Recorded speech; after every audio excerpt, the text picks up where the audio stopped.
Comsec, please administer the oath to Mr. Jimmy Guban. Do you swear to tell the truth and nothing but the truth in this congressional inquiry, so help you God? Jimmy, pag binanggit mo ang pangalan na to, pag binanggit mo to, mamamatay ka.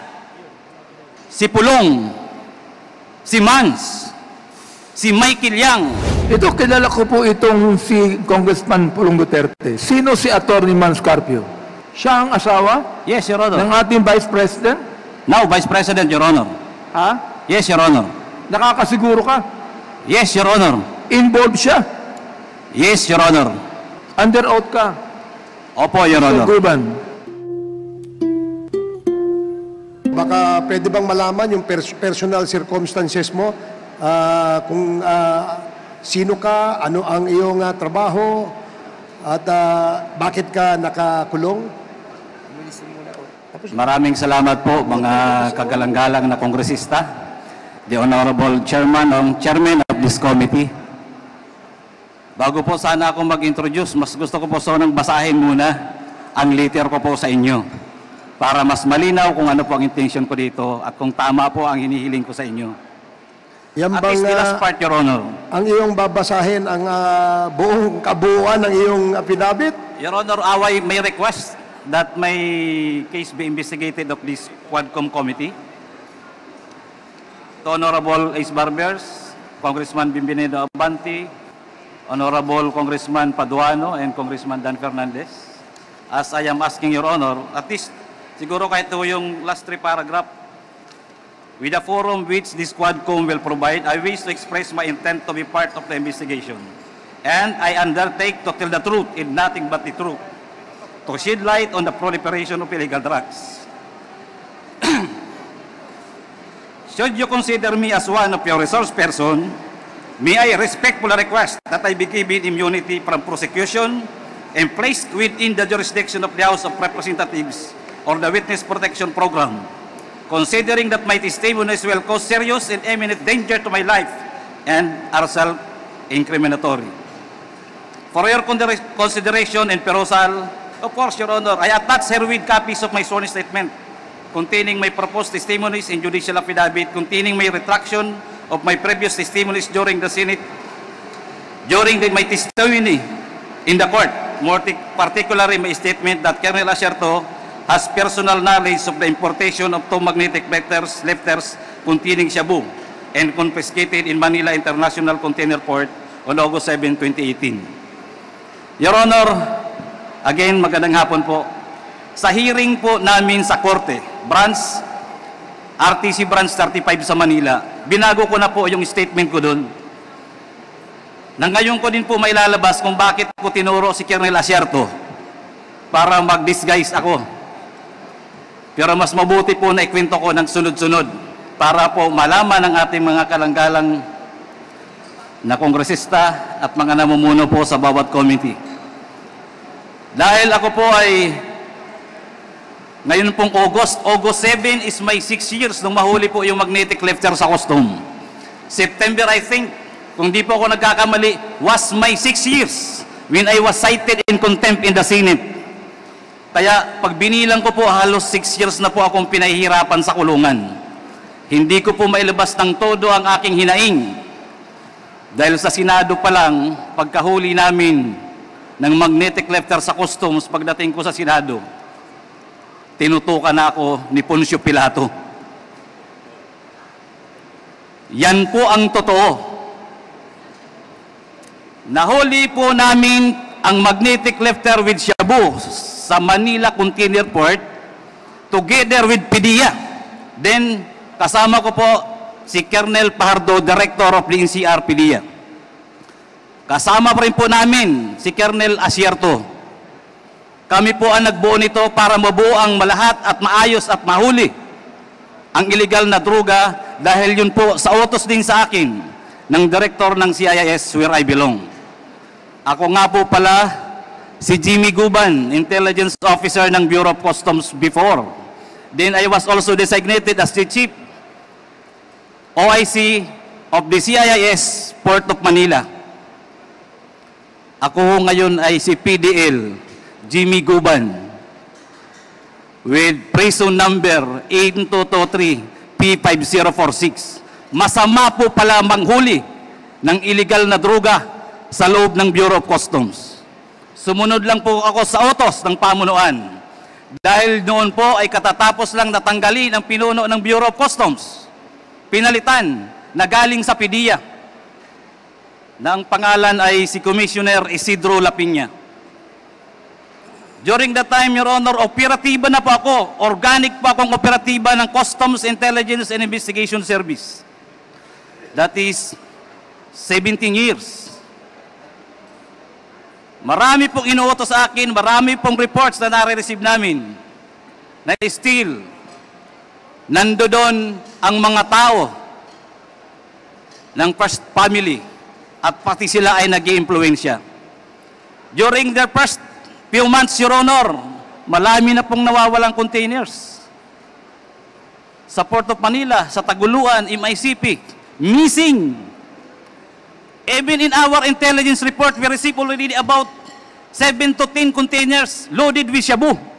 Isa ho itong magnetic lifter na isiswing nila na hinabol namin, inayos ko because I was then chef. May aksix na ho ako sa E2M.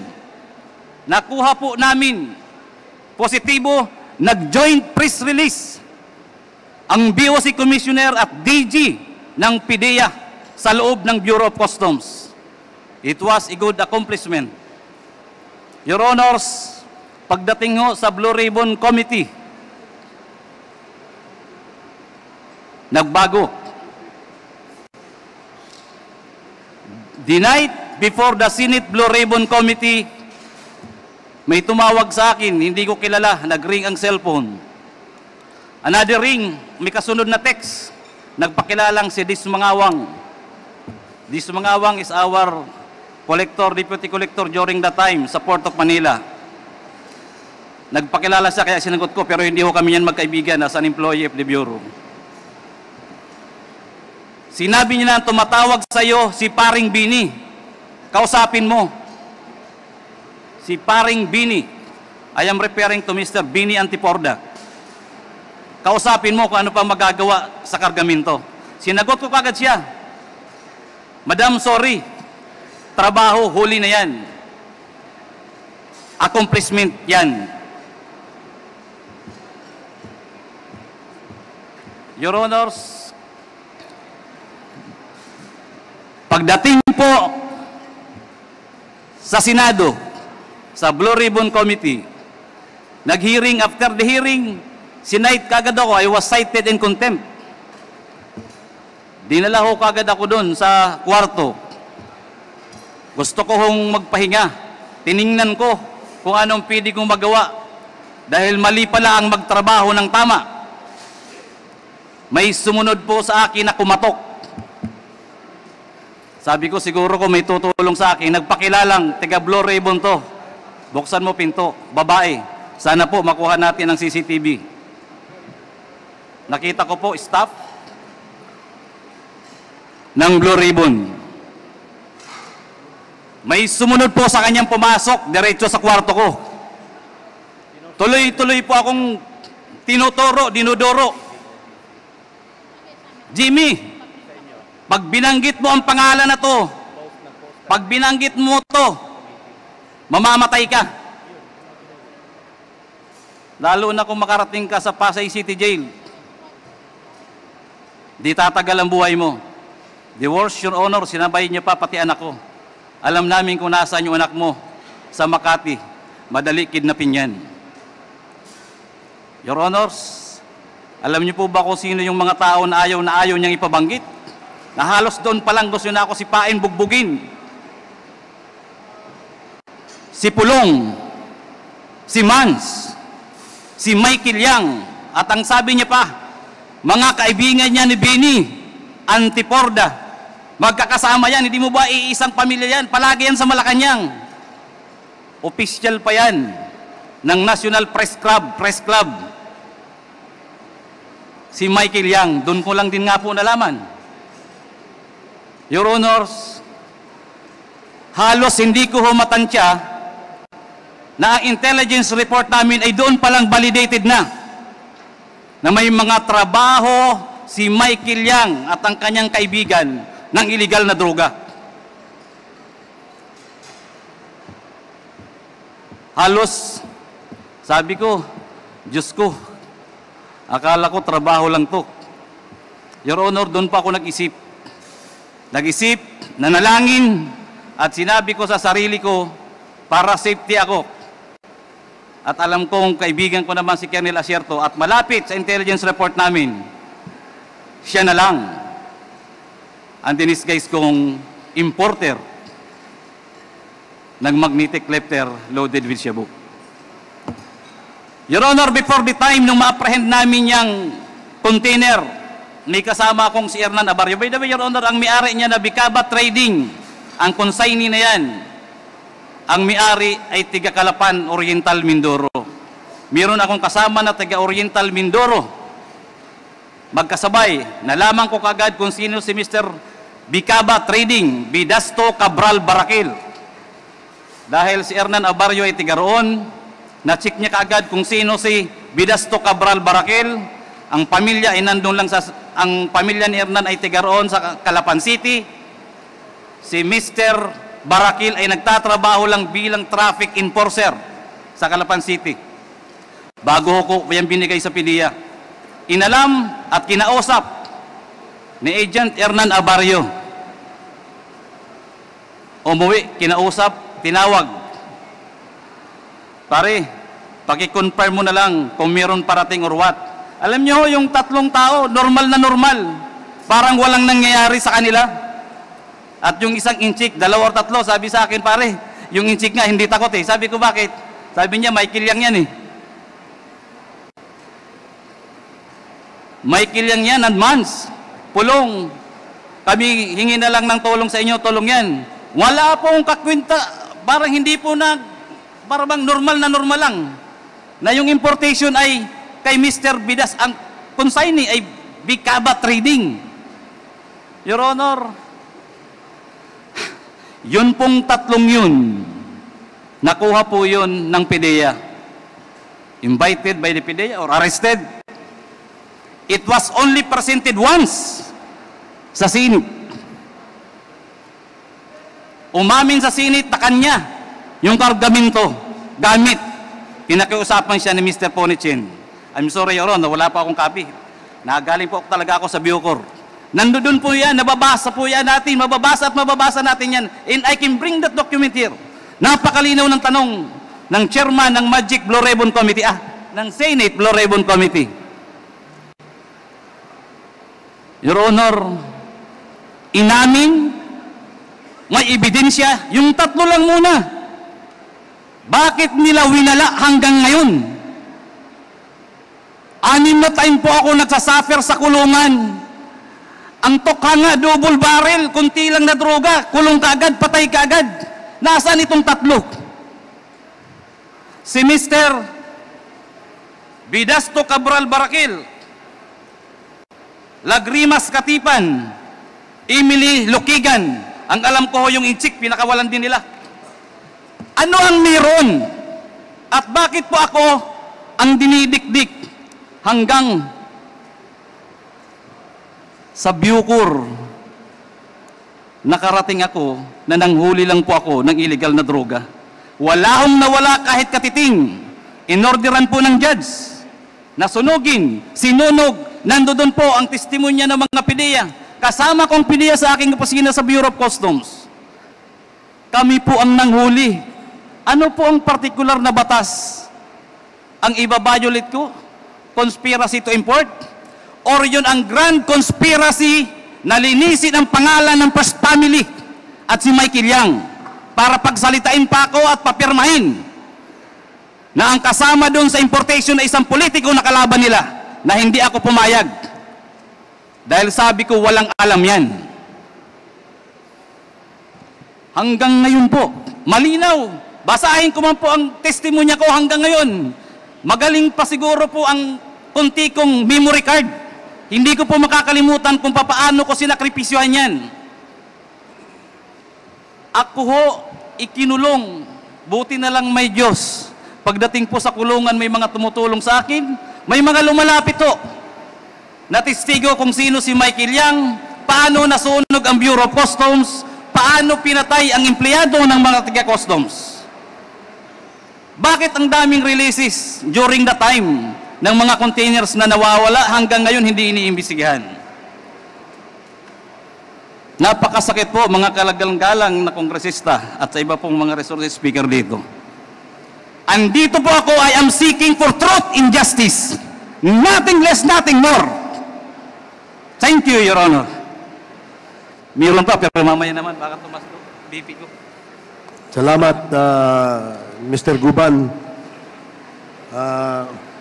Uminom ka muna ng tubig at bago ka namin, alam mo, Mr. Guban, ang iyong affidavit ay maaari naming tanungin nang sa ganon kung ito talaga ay ikaw ang gumawa at kung ito talaga ang katotohanan, lalabas naman po yan sa inyong mga sagot. Yes, Your Honor. Okay. Pwede bang malaman na Jimmy kung ano ang posisyon mo sa Bureau of Customs? Ako po ay isang Intelligence Officer 1, as yun po yung item ko. But during the time, I was designated as the OIC Chief of the CIS, Customs Intelligence and Investigation Service, Port of Manila. Ilang taon kang operatiba sa intelligence sa Bureau of Customs? I was with the Bureau, Your Honor, for 17 years. Hindi po ako umaalis as intelligence operator, intelligence operative. Pwede bang masabi mo sa committee ito, ano ang rason bakit ka nakakulong? Your Honor, ang ganda ng intensyon ko po dahil sa utos galing sa taas ng bagong administrasyon ng Bureau of Customs, hinuli lang po namin ang magnetic lifter na may lawang shabu. At yun ngayon ang ikinaso sa akin, conspiracy to import ng illegal na droga. At ako po ay dinalhan or nagpresenta sila ng halos 40 o 43 witnesses, kaya 4 na taon po ang proseso namin sa korte. Then kasama po yung TSN, 4 na taon po akong nagsuffer ng kulong habang nag-hearing sa Manila Regional Trial Court. Pwede bang malaman kung ikaw ang gumawa nitong affidavit na ito? At kung ito ba ay iyong pirma? Pwede bang paki-confirm mo? Yes, Your Honor. With the assistance, meron ako. Yes, Your Honor. Basahin mo muna, Mr. Jimmy Guban. Let it be known that by the members of this committee that what you have right now is the actual statement that you were mentioning a while ago. Baka tingnan mo mabuti. Thank you, Mr. Chair. Your Honor, nahalos nasabi ko na to, pero if necessary, babasahin ko po para po sa kaliwanagan.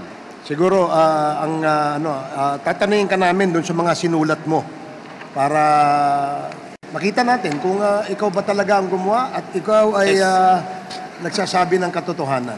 Yes, Your Honor. With the help of my lawyer, gawa po namin to.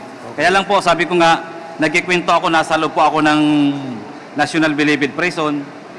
Hindi po fresh ang mind ko, pero halos ito na rin po yun. Okay. If I may, Your Honor, if I may proceed to read. Sige, make it very short, Jimmy.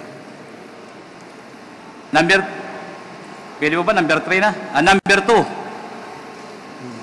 2. In the early part of 2017, during my meeting with a certain alias Henry, a Chinese national known importing of various goods in Bureau of Customs, he introduced to me Councilor Nelo Abellira, known as Small Boy.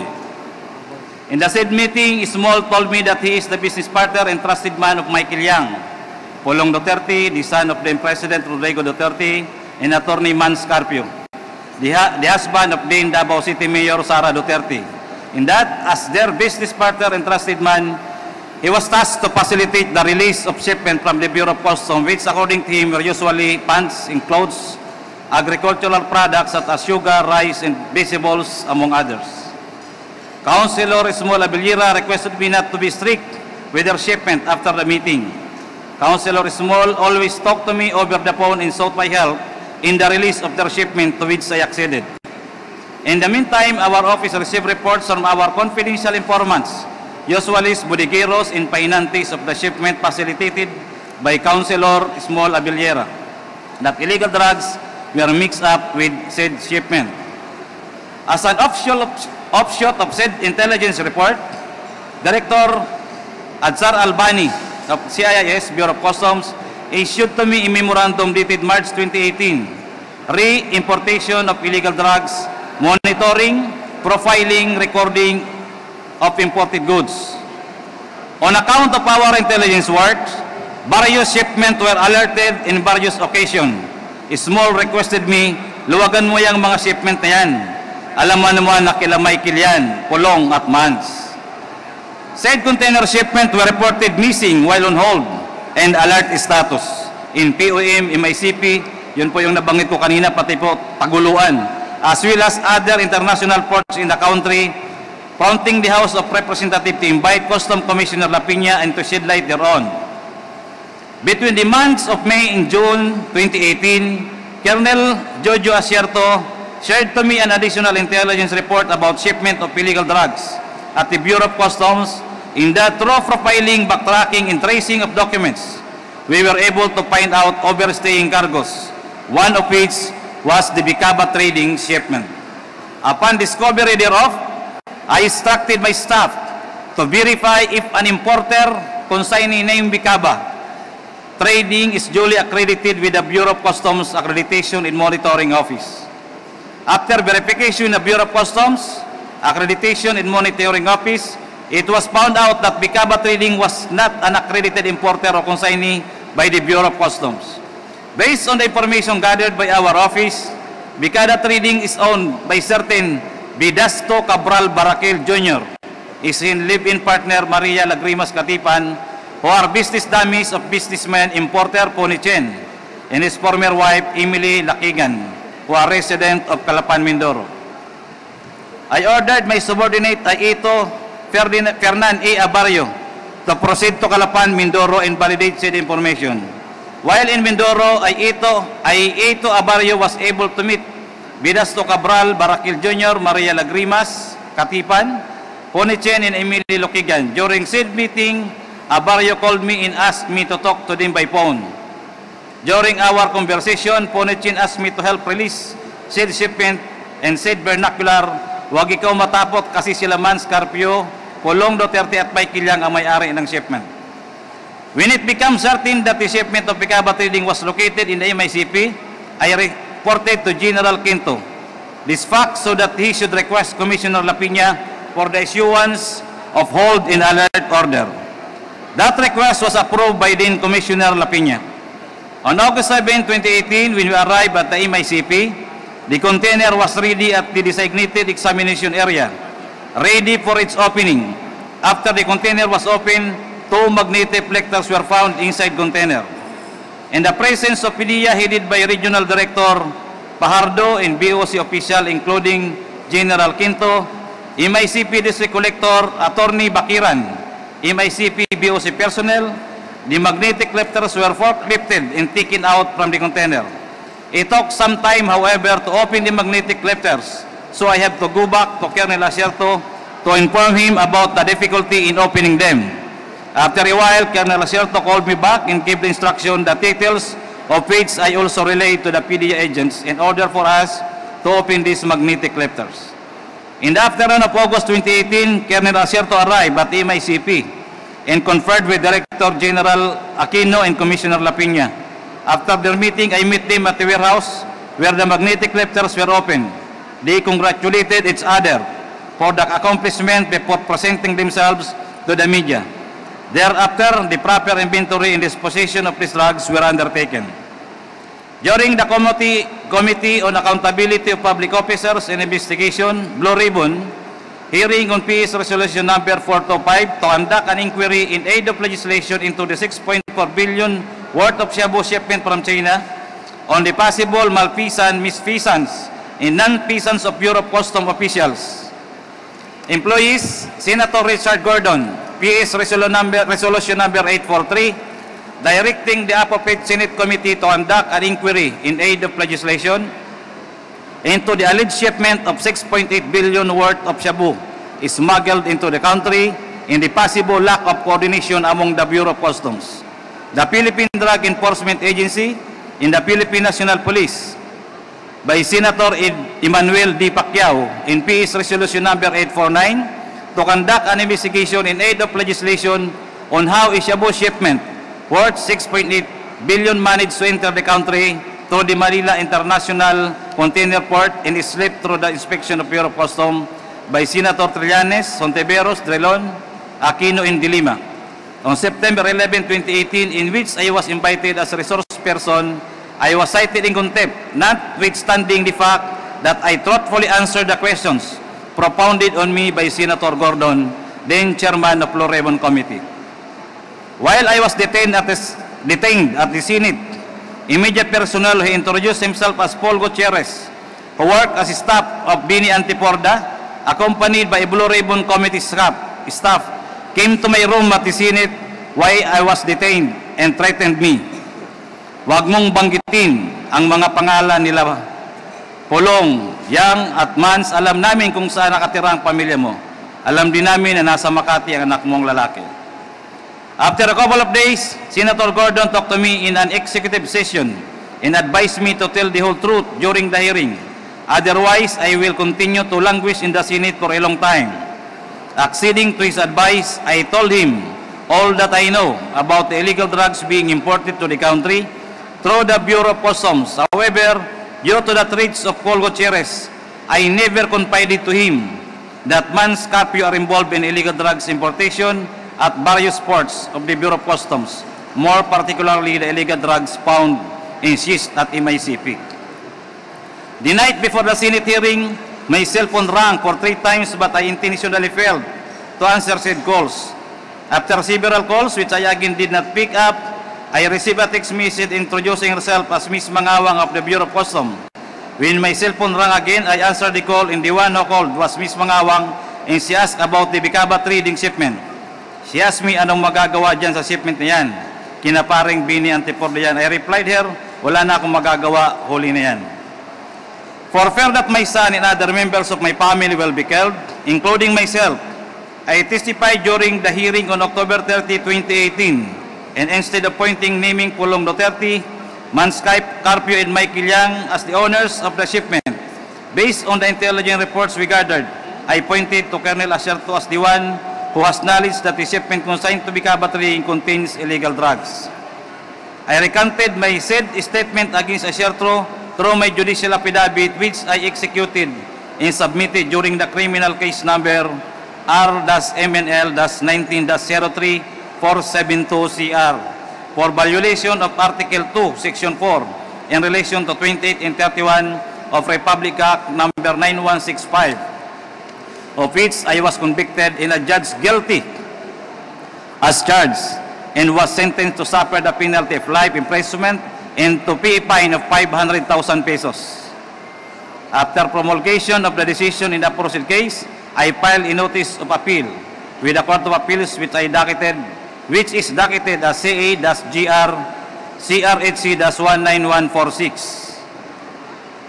That's all, Your Honor. Okay, salamat Jimmy.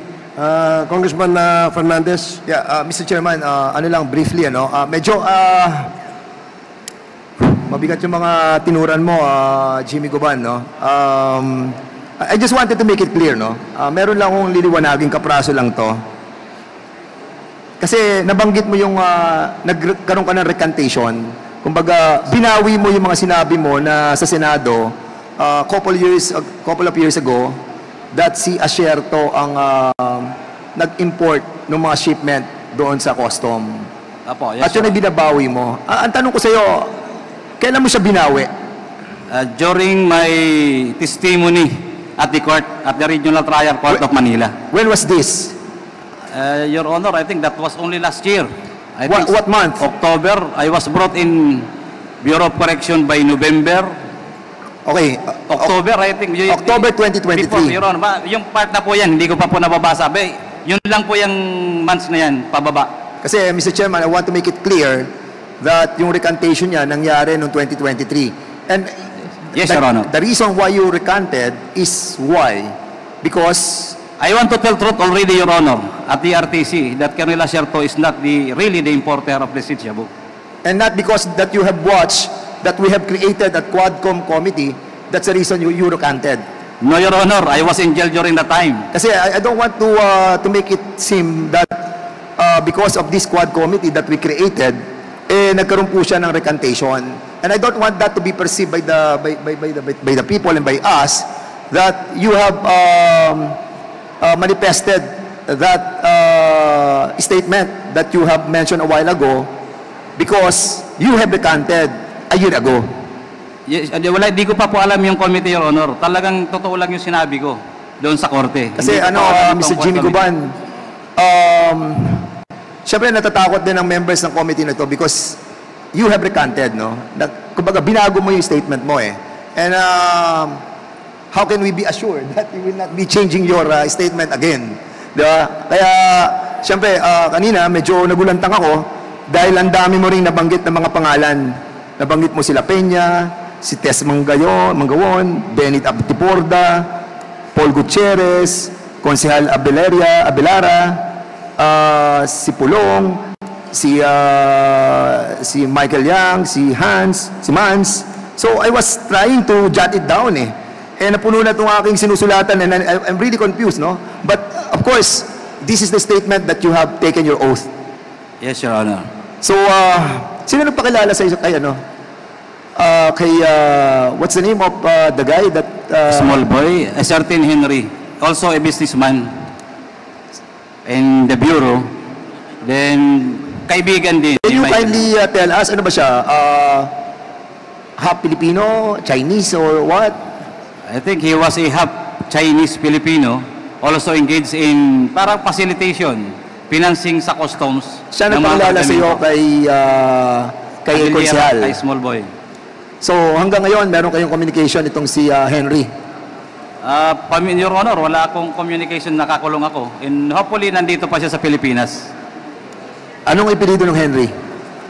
Your Honor, yun hang, ano ko yun, pag once ma-refresh ako, makukuha ko po yun. Kanina nung sinasabi mo rin yung, narinig ko yung pangalan ni Paul Gutierrez. Yes, Your Honor. Nung binabanggit mo na pumasok siya doon sa custody center ng Senado. Apo. So, sino kasama niya doon? Yung babaeng empleyada ng Blue Ribbon Committee, nakita ko rin yung ID niya, Senate. Then nagpakilala siya as staff ng Blue Ribbon. Kaya nga binuksan ko yung pinto. Then pagpasok niya, pumasok din si Paul Gutierrez. Nagpakilala siya. Then doon ako nilambas lahat ng mga salita niya. Tanda mo yung staff ng Senado? Your Honor, tanda ko sa muka. Pero alam ko may CCTV po doon sa baba dahil parking lang yun eh. Covered yun ng CCTV. If ever, Your Honor, may makita pong CCTV, nandoon lang po yun. Kasi sa tabi lang ng parking ang kwarto ng mga kinokontempt eh. So, nung tinuro mo, kasi sinasabi mo ngayon na walang kinalaman si Asierto. So ngayon, nung kinausap ka ni Paul Gutierrez, iba ang sinabi mo. Wala akong binanggit anong sa kanila, Your Honor. Hindi na po ako kumibo. Basta't yung pananakot niya, parang tinanggap ko lang lahat. Hindi nag-iisip ako. Paano pagkakasabi sa iyo ni Mr. Gutierrez? Sinabi niya na, Jimmy, magmura pa nga eh. Kung yun gagawin mo, babanggitin mo mga pangalan nito, alam mo naman kung sino yan.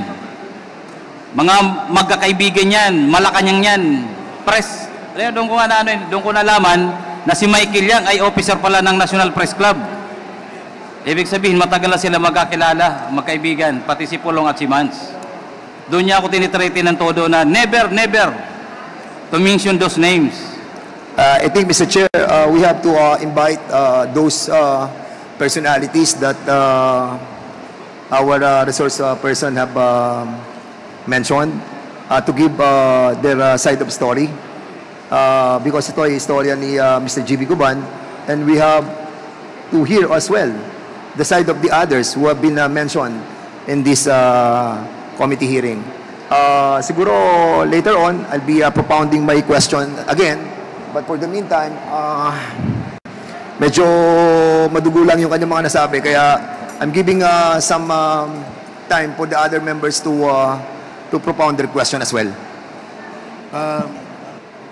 Thank you, Chairman Dan Fernandez. Pwede bang mag-clarify ng sa iyong sinabi kanina? Are we going to invite personalities na na-mention ni Jimmy Guban to the next committee hearing of the Quadcom?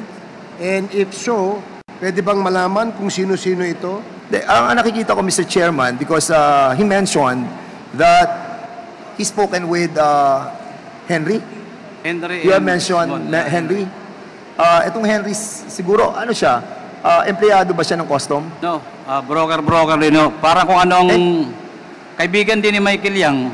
Pero he is a registered broker sa Hindi po. custom. Ano lang yan, parang financer. Ganun po sa customs eh. May financer, may nagko-consolidate ng mga kargamento galing sa China, abroad.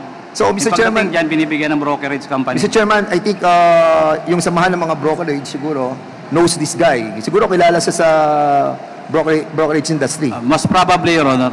So maybe we'll try to find this person. And he mentioned as well dito, kung titignan mo yung kanyang binanggit kanina na sinusulat ko, ay nakausap niya si Paul Gutierrez. Nakausap din niya nakausap mo ba yung konsehal? Yes, Your Honor. So may direct knowledge siya, Mr. Chairman. So let's invite those people who have direct knowledge and information about doon sa, I mean, those personalities that he have spoken with.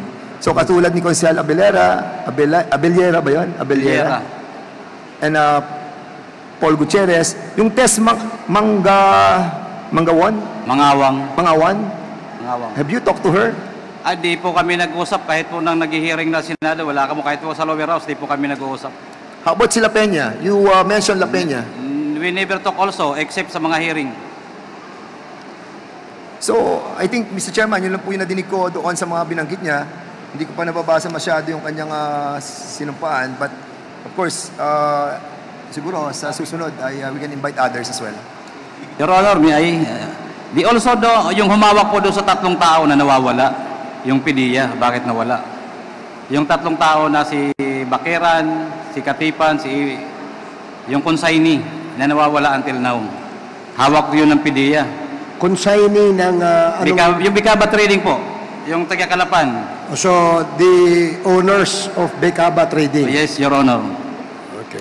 Hawak ng PDEA yun. Okay, at the proper time, before the committee adjourns this committee hearing today, we will ask the chair of the public order to make a motion with respect to the resource persons that we wish to invite in the subsequent hearings of the Committee on Dangerous Drugs. I'm sorry, the Quadcom, rather. So, mamaya, as we go along dun sa affidavit ni Mr. Guban, I'm sure marami pong katanungan mula sa ating mga kasamahan dito to clarify yung mga sinabi mo rito, Jimmy, no? Pero bagong lahat na yan, Binanggit niya si Gerald Quinto. And you reported this to General Quinto. bago ang lahat na yan, gusto lamang natin linawin na ito pong kinasasangkutan ni Mr. Guban ay tungkol dun sa importation ng magnetic lifter noong, Yes, Your Honor. noong 2018. Yes, Your Honor. At yung 2018 na yun, yan yung nagkaroon ng investigasyon ang parehas ang House of Representatives at ang Senado. Tama ba? Yes, Your Honor. Okay, so para malinaw lamang po. So, the next member who wish to interpolate is Congressman Chairman Paduano. You're recognized. Thank you, Chairman. Just two quick questions lang po. Mr. Guban, during your opening statement, you mentioned about first family involved in importation of illegal drugs. can you categorically state who is that, to be fair to everyone, who's that first family you're referring to? That is, Your Honor, yung anak, si Man saka si Pulong, through Michael Yang. Dahil si Michael Yang, madaldal yan. You Yes, mentioned po. kasi first family. Again, I will ask you, who is the first family? The Duterte family, Your Honor, the son, Pulong, and Mans Carpio. Thank you, Mr. Chairman. Next, ito, second question ko lang. You mentioned about the politician that should be linked. You were asked to link that politician. Who is that politician? Your Honor, are you referring to the councilor, Abellera, politician? No. You mentioned about a certain politician na pinilit kang i-link but you refuse to link him or her. Yung mortal enemy ng Duterte, Sino po? ex-senator. Sino? Please, pakiano lang po. Si ex-senator Trillanes. Ex-Senator Trillanes. Yung Ed, yun lang yan. Pagkatapos doon, binaba akong telepono. Paki-eksakto lang po.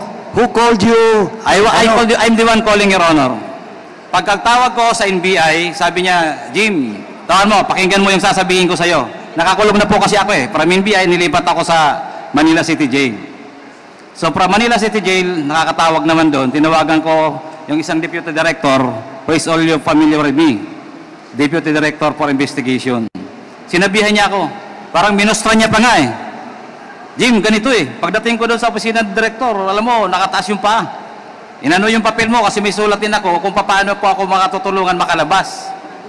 So pagdating doon, parang nagkukusay-kusay ba? Ano ba? Yung paa din sinabi niya, dapat ganitong sabihin niya. Sabihin mo sa kanya na pirmahan niya tong report ng NBI. Kasama si ex-senator, labas siya kagad kahit hindi pa siya nakakapirma, kukunin siya dyan. Kuha mo na dyan sa kulungan. Ngayon pa lang, pakuha mo na. Again, sino yung NBI na person? From Director Geran, then to Deputy Director John Vicente de Guzman. So it's Director John Vicente Guzman that Yes, Your talked to you directly. Yes, Your Honor. I called him, Your Honor. Ikaw ang tumawag. Opo, Your Honor. Anyway, Mr. Chairman, the last part of this investigation, today's investigation, we will move to invite all those persons that were mentioned by Mr. Jimmy Gampan. In the proper time, Mr. Chairman.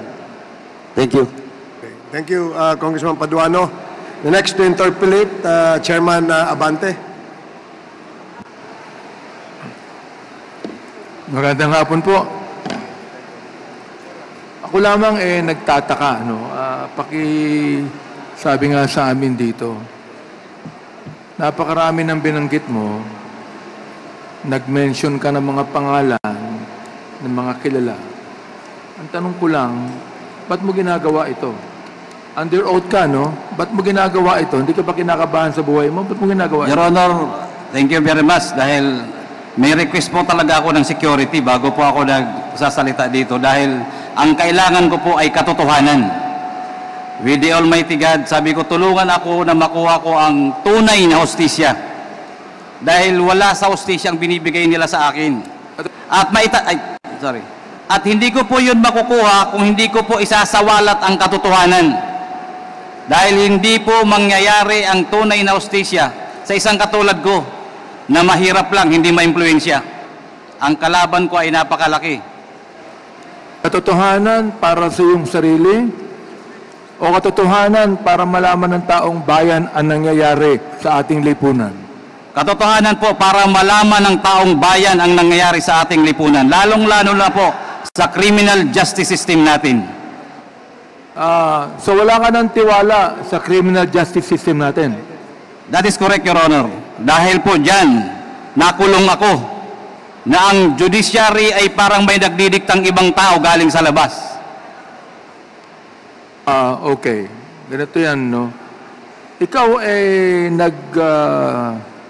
naging guest ng Blue Ribbon Committee, di ba? Nag-testify ka ron, di ba? Opo, Your Honor. Yung bang testimony mo sa Blue Ribbon Committee at yung testimony rito pareho?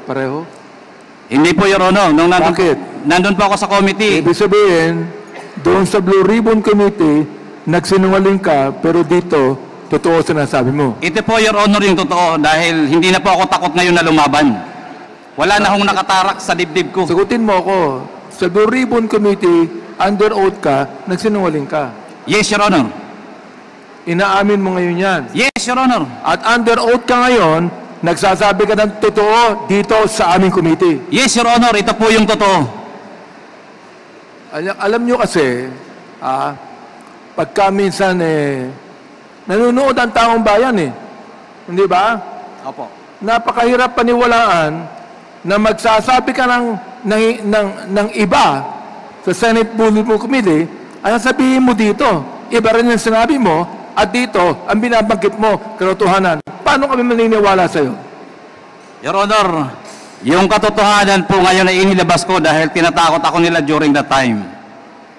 Marami pong nangyayari during that time. Marami pong namamatay. Ngayon po nakita ko po na maganda ang pagserbisyo para sa hustisya ng ating bayan. Kahit po ano po ang gawin ko noon, kahit sino pong siga during that administration, sa dami ng namamatay, kunting salita lang, nawawala sa bayan, sa lipunan. So ngayon po, ang tamang panahon, inantay ko po, Your Honor. Kung mahaba, may kunti pa akong kwento, Your Honor, for about 4 years ko sa kulungan. Yan po, Your Honor, ang sinasabi ko ngayon dahil hindi ko magawa noong araw. So, Mr. Guban, naniniwala ka na itong committee ito may mga gawa para sa hustisya mo? Yes, Your Honor, and I am praying for that, Your Honor. Okay. Under appeal ang kaso mo ngayon. Sapagkat life Yes, po. imprisonment ka, di ba? Under appeal ang iyong kaso ngayon. Yes po, Your Honor. Okay. Hindi ka ba natatakot bumalik sa kulungan pagkatapos ito? Your Honor, sana wag na muna doon. Makahanap muna ako habang sa ibang kulungan na safe naman ako. Pero para po sa katotohanan, Your Honor, I have to do this para po sa bayan. Yung basihan ng kaso mo ay tungkol sa Dangerous Drugs Act. Di ba? Opo, Your Honor. Bakit? I mean, akala ko ba gusto mong sabihin sa amin yung mga tao na tungkol sa droga? Bakit ang kaso mo tungkol sa dangerous drugs? Ikaw ba'y nag-i-import ng illegal drugs? Noong panahon na ikaw ay intelligence officer ng customs? No, Your Honor. Wala pa akong involvement kahit anong importation. Okay. Pakisabi nga sa amin kung anong pagkakilala mo kay Colonel Asierto. Sino ba ito? Paki-refresh ang memory sa amin ngayon. Ano ang pagkakilala mo kay Colonel Asierto? Si Colonel Asierto po, Your Honor, during that time is an active PNP officer ng Philippine National Police. He was, pagkakilala ko sa kanya, galing pa sa PAOK TF. Retired na siya ngayon. Ngayon po ay retired na. Anong pagkakilala mo sa kanya? Well, marami hong huli yan tungkol sa illegal na droga. Marami na hong kinoordinate yan sa Bureau of Customs secretly. Halos top secret pa namin na ginagawa, nahuhuli nila sa labas. So I trust him and I'm sure he trusts me also dahil marami na kaming nahuli sa labas nila pagtungkol sa operasyon ng illegal na droga. So doon ka sa kanya nagtapat ng buong katotohanan? Yes, magkasama po kami matagal na rin. Magkakilala kami for almost more than 20 years. Nasaan si Colonel Asierto ngayon? Mula po nung makulong ako, nakikita ko lang siya sa balita. Hindi ko po alam kung nasaan siya eksakto ngayon. Itong si Paul Gutierrez na lumapit sa iyo, sabi mo, na ang nagsabi sa iyo, wag mong banggitin ang mga pangalan nila Pulong, Michael Yang at Man. Alam namin kung saan nakatira ang pamilya mo. Alam din namin na nasa Makati ang anak mong lalaki. Sino si Paul Gutierrez? Your Honor, sa aking pagkakaalam, hindi ko yung personal na kakilala. Yan ay tiga-media, noon pa. Namamasyal yan sa bureau. Naniniwala ka na ang media pwedeng tumapot sa iyo ng ganito? Your Honor, ang media ba ay nananakot ng ganito? sa dyaryo, kung manakot, grabe, lalo na po yung personal. At alam ko pong meron silang grupo na nag-iikot ng mga media. Oh, meron silang grupo. Yes, Your Honor. Mr. Chair, inaamin din po at nagte-testify si Mr. Guban na meron pong grupo ang media na katulad ni Paul Gutierrez. Ganun ba yun? Katulad po na nagsusulat sa dyaryo nila Paul Gutierrez sa tabloid. Okay. Ano ang pagkakilala mo kay Benny Antiporda? Bakit siya nadamay dito? Your Honor, hindi ko gaano kilala yan except his name. Bini Antiporda at saka naging National Press Club. Doon ko na lang siya nakilala kay Paul Gutierrez sa mga sinabi niya. Hindi familiar raw sa akin. Ang alam ko lang po sa Bureau of Customs, sa intelligence report namin, namamasyal. Pero ganun lang, wala po akong kilala na ano pa man sa Hindi mo kanya. siya kilala masyado. Hindi po. Hindi mo alam na siya ay media rin. Alam ko lang po, dahil nasa National Press Club, nababasa ko rin po yan minsan sa news, na he was, I think, became a president of the National Press Club. Ito pong Miss Mangawang, na saan to involved? Ito Miss Mangawang, siya ba ay kasama sa BECA ba, trading shipment? No, Your Honor, si Miss Mangawang ay empleyado po, Deputy Collector ng Bureau of Customs. Empleyado ng Bureau of Customs. Bureau of Customs. Opo. Ang nasabi niya sa'yo, tinanong ka niya, anong magagawa diyan sa shipment na yan, kinaparing Bene Antiporda yan, I replied to her, wala na akong magagawa, huli na yan. Bakit po nasabi yun? Opo, dahil talagang nandun na, apprehended na, properly reported na, at alam kong malapit ng buksan. Tapos ng buksan pala. Ayon sa'yo, pinakilala ka ni Henry, yung Henry. Sino yung Henry? Si Henry po isang negosyante, Filipino-Chinese businessman, na nagkukuha rin ng mga kliyente galing China, galing abroad, nakukuha ng? mga kliyente na nag-i-import, then binibigay niya sa broker niya para makalabas sa Bureau of Customs. So hindi siya broker ng Bureau of Customs? Hindi po siya licensed, negosyante lang. Okay. Nagpa-facilitate ng transaction. Pinakilala ka ni Henry kay Nilo Abellera Jr. o mas kilala bilang Small, na ang sabi mo ay First District Councilor ng Davao. Tama ho ba yun? Opo, Your Honor. Hanggang ngayon ba ay siya ay konsehal? Your Honor, wala po akong news. Sa loob po ako ng kulungan, di ko na po alam. Sorry So, po. tungkol saan ang meeting mo noong 2018 kasama si Henry? In-introduce niya lang po. Sino-sino kayo? Sino-sino kayo ng meeting na Kaming yan? tatlo lang po. Kaming tatlo lang. Si Henry at saka si Small. Si Small. Yes, Your Honor. Oo. Anong sabi sa iyo ni Small? Ibig sabihin, itong si Small, nabanggit niya ang pangalan ni Michael Yang. Yes, Your Honor. Nabanggit niya ang pangalan ni Congressman Pulong Duterte. Yes, Your Honor. Nabanggit niya ang pangalan ni Attorney Manscarpio. Yes, Your Honor. Okay. Ito, kilala ko po itong si Congressman Pulong Duterte. Sino si Attorney Manscarpio? He is the husband of then Mayor Sara Duterte. Siya ang asawa Yes, Your Honor. ng ating Vice President? Now, Vice President, Your Honor. Ha? Yes, Your Honor. Nakakasiguro ka? Yes, Your Honor. Involved siya? Yes, Your Honor. Under oath ka? Opo, Your Sir Honor. Gurban? Oo. Matindi itong ina-accuse mo sa mga malalaking tao. Naunawaan mo ba ako? Opo, Your Honor. So, siya ang naatasan na mag-facilitate ng mga release ng shipment nila sa customs. Sa pagkakaalam mo, ano po ba ang business nila? Business ni Small, business ni Michael Yang, business ni Congressman Pulong, at business ni Manscarpio. Importation po. Importation, Yes, Your Honor. but not necessarily drugs. Generalized, Your Honor. Pero according to our reports, may palaman na drugs. At yung iba ay may drugs. Uulitin ko, nabanggit mo dito na mayroong shipment sila Michael Yang, Pulong Duterte, at Atty. Manscarpio, at trabaho ni Small ang mailabas ito mula sa customs. Kanino nakapangalan ang mga shipments na ito? Your Honor, marami pong consignees, yung mga missing containers. Maraming consignees. Yes, Your Honor, until now, I'm sure. Ibig sabihin, hindi nakapangalan dun sa tatlong yun. Your Honor, sila ang parang impluensya. Hindi naman sila naglalakad kung sila ang nag-impluensya, kung sino ang dapat kausapin, sila magsasabi. So, ibig sabihin, hindi ka nakakasiguro sa testimony ni Small na ang may-ari ng shipment ay yung tatlong nabagit mong pangalan. Sinasabi niya, Your Honor, na kanya yun dahil nagbibigay ng pera eh. Paano ka nakakasiguro na sinasabi niya totoo? Your Honor, nababanggit niya mismo na nagre-remit siya ng pera.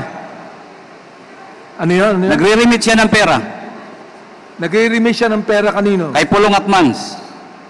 So, Mr. Chair, meron na Si naman siyang Abelera. sinabi ngayon.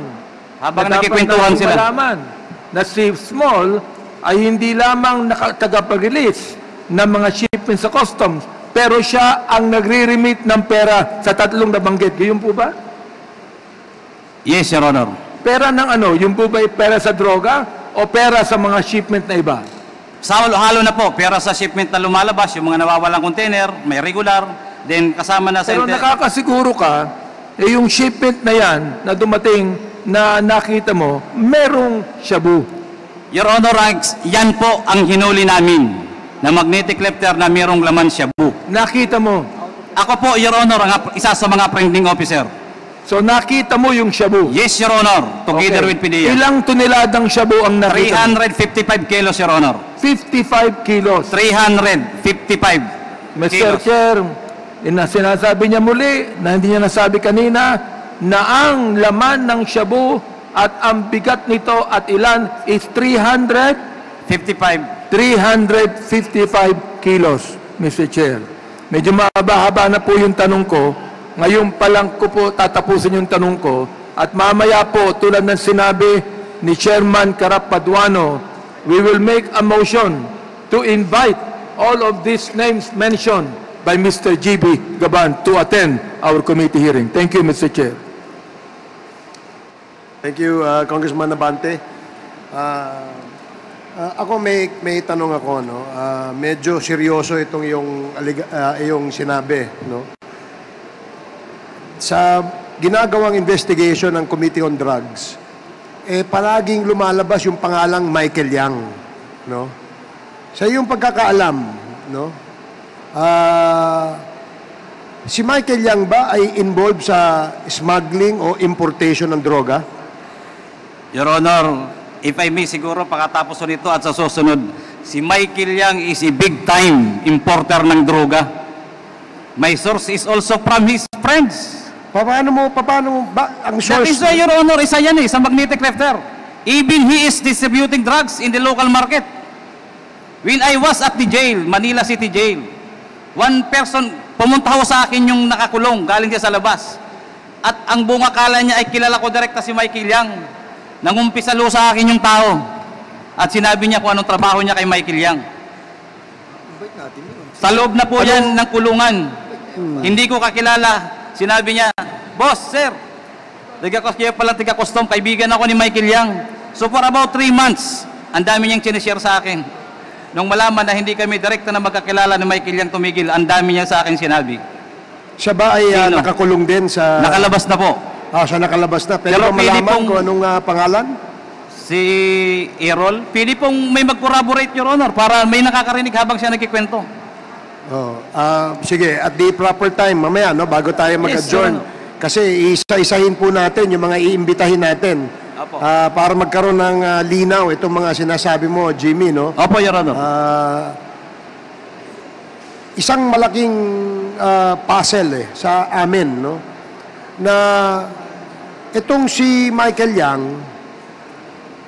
ay siya ba yung the same Michael Yang na economic advisor ng ating dating Pangulo? Yes, Your Honor, sa pagkakabasa ko sa dyaryo. Nakita at mga mo ba siya reports. personal? Yes, sa reports, Your Honor. Pero Not si personal. Michael Yang ba, nagkaroon ba ng pagkakataon na magkaharap kayo? Hindi po, Your Honor, nag-ano po ako, nag-deny. Nagkaroon ba ng pagkakataon na makaharap mo si Attorney Carpio? No, Your Honor. Nagkaroon ba ng pagkakataon na makaharap mo si Pulong Duterte? No, Your Honor. In fact, hindi ko ho, gusto nila ako kasi noon ipromote, pero dininay ko na tama na ako kayo. Na Ngayon- tayo magkakausap. Nagkaroon ba ng pagkakataon na makaharap mo personal si Mr. Abilera? Yes, Your Honor, magkainuman kami. Ilang beses kayo nagkaharap? 3 times. Kaya doon ko po nalalaman sa bibig niya mismo kung ano ang nangyayari sa kanila. So galing sa kanya, sa bibig niya, sinasabi niya na binabanggit niya ang mga pangalan na nabanggit natin kanina. Yes, Your Honor.